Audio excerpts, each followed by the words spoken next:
Really quickly, I kind of want to scrub through this live stream to see what I missed. What did they talk about, etc. Let's see what we have here. Okay, so we have Skritic, Foe, and Double Shine with Mod Husky and Mod Sarny, and they're talking about leagues.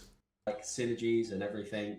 So first up, let's take a look at the tier 1 relics and take a look at Endless Harvest. Okay, so they're going over all of the relics. They're kind of theory crafting here. They're talking about each relic individually, which we definitely need to do at some point. Probably the day before leagues come out. We can hit all this stuff really hard and theory craft the exact build that we probably want to go for. Foe will probably have some guides cooked up by then if he doesn't already have it. But you probably want everything to be out first before you decide on what you're in the exact path you're going to do to see what kind of cross-pollination crossover there is and what fills holes that you might be lacking in your build. The following all occur at a rate of 2 ticks: mining, woodcutting, fishing, cooking, fire making, adding a log to a bonfire, so everything would be faster. It stacks with the fletching knife and diabolical worms. Flask of Fervor is the explosion thing. I'm probably going to end up going that. We've probably alluded, we're heavily inspired by some other titles. PoE. Definitely so PoE inspired.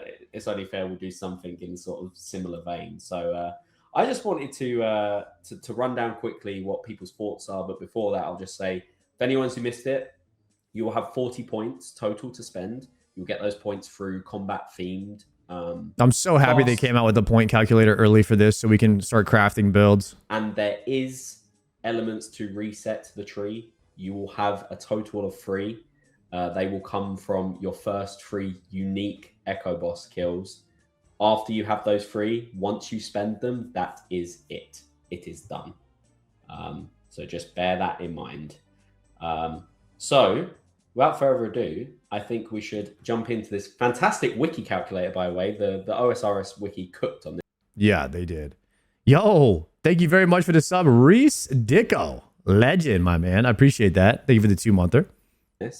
Very cool. I have also seen some other like player-made ones, which also have been. Really, I didn't know you were on the OSRS stream, middle right. Guys, that's Foe. It's not me. I think the players have gone overboard this year with the amount of like tooling, which is really cool. But I just want to go through your guys' thoughts of the tree and any favorite builds or potential paths you're going to take. Foe, I think we should start with you after the puzzle tribulations that you had the other day. Yeah, I'm a melee guy in the league. Almost always my main account is always melee, so that's what I'm drawn to here. And there's a very specific build that I ended up finding yesterday involving Mauritania that I really liked, and that was the people are calling it the like Bluetooth Halley or Bluetooth blind bag. Like basically it's like melee from 7 distance tiles spec deep into the Halley build with your Noxious Halley as your main hand, specking deep into blind bag so you get all of the extra hits. And then there's the ranged echo hits that you get on top of the melee swings, which synergize with the first 3 of the ranged packs, because that like ranged echo, yeah, I don't know if you can find that over there, but on the melee side, in between blind bag and Halley, there's one that gives you a 5% chance to trigger a ranged echo on a melee swing with a 2-handed weapon. And it states that you hit a ranged echo as if you have a bow, crossbow, and thrown weapon equipped. And the unique thing is that "and" word right there, because then if you go down into the ranged tier, the first like when it branches off to crossbows, bows, and thrown, you could take all 3 of those and it benefits your ranged echo on that 2-handed melee swing. As far as I understand it, those all synergize and they all benefit that. So when you do that long range Halley build with blind bag, with those 3, with the ranged echo that can hit 4 times, you just create this like absolute monster of burst damage. And I think that the potential to hit like 300 to 400 plus damage in one swing is just kind of insane to me. Add that to, I don't know if this will synergize, I don't know if this will work, but there's also one where if you, and this is on the bottom left side, when you max hit from at least 3 tiles away, your next hit from a different style hits plus 25% damage. Yeah, it's on the left side down here. I think that reads is if your 20% chance to throw a ranged echo hits with a max hit, which also is a 20% chance to max hit off of the thrown ranged echo, then your next melee swing with the Noxious Howley is plus 25% damage. Add that to the fact that since you're at max distance, your minimum hit with melee is 21, which means your minimum blind bag hits should also be 21 because of the first melee relic.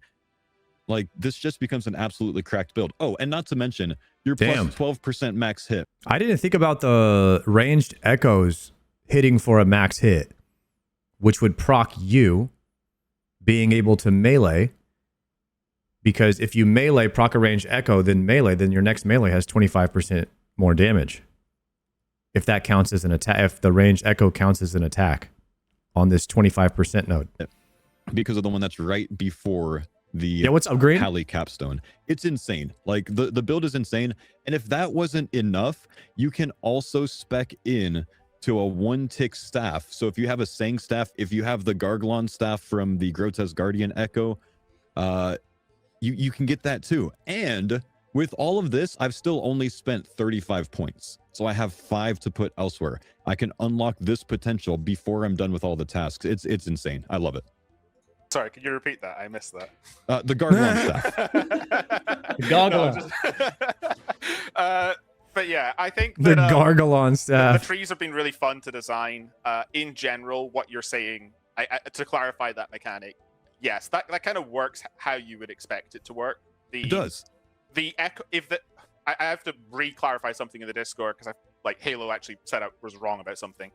If a melee hit procs an echo, the echo is considered melee damage. If a ranged hit procs it, it's considered range damage. But if the echo max hits, the echo will enable the 25% bonus damage thing on the other one, but for a different style. So you would need to realize you procs it, then swap to like a crossbow or something, or swap to magic, that will not go work back to melee.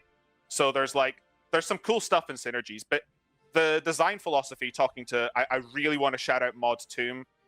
He's got some time away from work right now for some things in his personal life, some good things, I will say. So he's going to be watching this from the sidelines as we finish this, get this across the line, get it launched. He has been the mastermind for this tree from a design perspective, from everything dealing with the feedback. I might be the public-facing one that comes out and reps it all, and I did a little bit of what's balancing, good? but he has been an absolute godsend. Glad to see Double Shine and Skrillex on. They've been making good pre-leaks content for a while. Absolutely, yeah. Skrillex been killing it. I haven't seen Double Shine's content yet, but we'll have to check it out someday.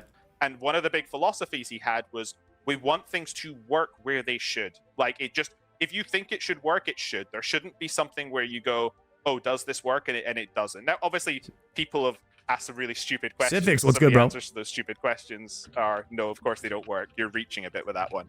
But things like, it's a ranged echo. Does it benefit from picking other things with ranged echoes? Yes, it does. Or if it doesn't, it should be pretty clear from the description. Like, the things that say plus 5% to get echo chance. LMGD got the cape. We heard, man. Congrats, LMGD, on getting his Inferno cape. That's so big, man. Echo on the other side. So in general, we've tried to make everything work as it should. Things like picking up additional regeneration beyond 100% works as you would hope it does, with rolling over for an additional chance and all that kind of stuff. Obviously, the mechanic you kind of went over there is, yes, when melee procs an echo, it counts as a bow, a crossbow, and a thrown weapon, but you only get the perks if you then select those nodes in the range tree, right? So that opens up the idea that Cleos, thank you for the prime.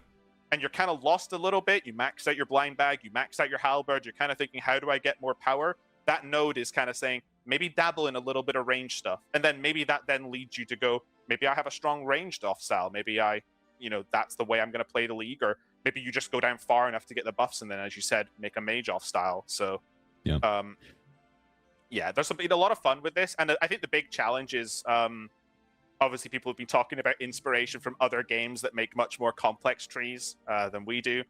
In general, this has been a big challenge to say, this is our first talent tree. We want to keep things simple, but we also want to create interesting builds and have cross synergies. I think they did that. If you're new to this and thinking this is very overwhelming, trust me, probably a few, I would say obvious, but I'm going to say them anyway. Like, if you're going full water, there's This is a 1 kg, 1-tick staff.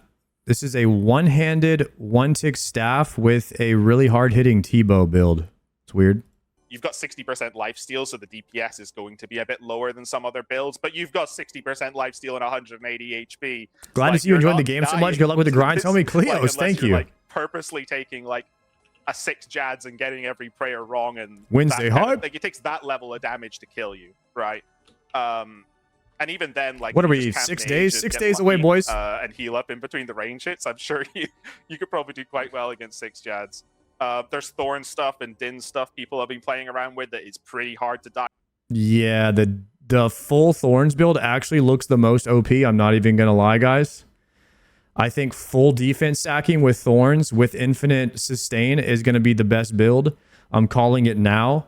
However, I'm going for that melee Zuck build first. We're going to go for the melee Zuck build. I might... The only reason I went with this tree is because I wanted to be able to freeze so I can stay 7 yards away from everything with my melees. But there is a world where we just say F everything and just commit full into the melee. Like, I think what actually could be insanely OP is Mage Thorns. Yeah, Water Mage with Thorns. I don't think you're going to die to anything. I actually don't think that there's any way you could possibly die if you went Water Mage with Thorns defense stack. I don't think that there's any way you could die. That's just disgusting. Because you have so much healing, you freeze everything away from you, and then you probably stack Justy, and then you just go all the plus defense nodes and the sustain. It's going to be disgusting with the overhealing too. This is a build that I have cooked up specifically for the King's Barrage. This might not be optimal to hone in on early. As I just said about Double Shine's build there, maybe this is something you come back for later, but this is crazy. So the King's Barrage. Okay, so he's talking about that King Black Dragon crossbow. Works really well with crossbow masteries, would you believe it? And what I really like about the crossbow masteries is they really exaggerate the kind of slow but punchy dumb bosses that you... The League specific Discord where it's Gauntlet, and it is sponsored by League 6 Demonic Packs. Obviously, we've... Okay, so they're each kind of talking about a little bit of their builds, why they were doing it. Man, I could actually just sit here and make builds all day. It's really fun to just make builds in the calculator. And I like that you could respec at least once. I think they might say you can maybe respec once or twice. But I like that you can't just respec as many times as you want, because then nothing would really mean anything. Like being locked in at some point means something. You know what I mean? You can respec 3 times. Yeah, that makes it more meaningful, that meaningful choice where like, hey, this is my last respec. If I mess this up, I have to make another character. Right? So that makes it mean something. We have to still, and right now we have to see all of the relic weapons. We have to see what they do. Then we have to see all of the actual. So these are packs which are talents. You have weapons, like specialized weapons that people want to go for and build their build around that weapon. And then you have to wait for like the skilling relics, because some of the skilling, what are they called? Are they called relics? Yeah, the regular relics. Yeah, the relics. There's like 7 or 8 different categories, and some of them actually give you combat stuff. So you would be combining your relics, your packs, and your weapons to make a build, and then have it all synergized together, which is where the real magic comes in at.